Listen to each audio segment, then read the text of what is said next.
RG Kar medical college ও হাসপাতালে ঘটে যাওয়া মধ্যযুগীয় বর্বরতার নিন্দা জানিয়ে প্রয়াত মহিলা চিকিৎসকের সুবিচারের দাবিতে ইসলামপুর জার্নালিস্ট ক্লাবের মৌন প্রতিবাদ মিছিল। ইসলামপুর জার্নালিস্ট ক্লাবের প্রাঙ্গণ ইসলামপুর বাস টার্মিনাস থেকে এদিন বিকেল নাগাদ এই মিছিল শুরু হয়ে নিউ টাউন চত্বর ঘুরে ইসলামপুর মহকুমা হাসপাতালে পৌঁছায়।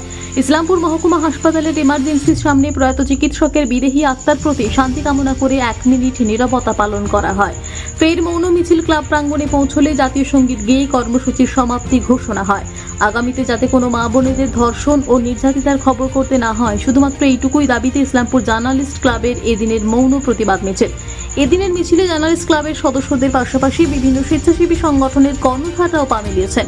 সব মিলিয়ে আরজিকর কাণ্ডের প্রতিবাদে সুবিচারের দাবিতে সম্ভবত রাজ্যে প্রথম সংবাদ মাধ্যমের কর্মীরা পথে নেমে আন্দোলন করল ইসলামপুর জার্নালিস্ট ক্লাব। যে এই ঘটনার সাথে যে যুক্ত দোষীদের অবিলম্বে গ্রেফতার এবং আগামী দিনে এই তিলোত্তমার মতন আর যেন কারো ঘটনার শিকার হতে না হয়, এর জন্য আমরা ইসলামপুর জার্নালিস্ট ক্লাবের পক্ষ থেকে আজকে প্রতিবাদ মিছিল করলাম।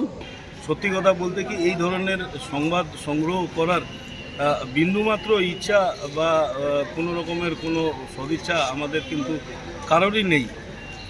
সেক্ষেত্রে যা সমাজের এই মুহূর্তে পরিস্থিতি, সেই জায়গায় দাঁড়ায় আমাদেরকে এই ধরনের খবর সংগ্রহ করতে হয় মানুষের দাবিটাকে মানুষের সামনে তুলে আনার জন্য। তার কারণ আমরা প্রথমেই একটা কথা বলি, আমরা ইসলামপুর জার্নালিস্ট ক্লাব আমরা কোনোভাবেই নিরপেক্ষ নয়, আমরা মানুষের পক্ষে।